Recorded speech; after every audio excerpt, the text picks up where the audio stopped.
சம்லேருந்து இந்த கொஸ்டினை பார்க்கலாம். Dharani's age is 3 less than that of Rani if ராணியோட ஏஜ் கொடுத்துருக்காங்க. அவங்க ராணி தாரணி ஏஜோட ரேஷியோ என்னென்னு கேட்டிருக்காங்க.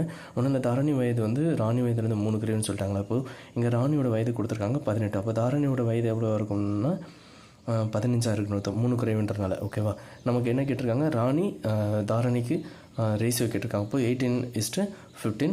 இப்போது இது வந்து 3ஆல் டிவைட் ஆகுனால 6, இங்கே 5, அவ்வளோதான். அப்போது இதுக்கு ஆன்சர் என்ன, ஆப்ஷன் பி தான் இதுக்கு ஆன்சர். ஆக்சுவலாக இன்னொன்று ஆப்ஷன்லேருந்து போனோன்னா ஆப்ஷன் சி, ஆப்ஷன் டி பாருங்கள். 3:6, 6:3 இருக்குது.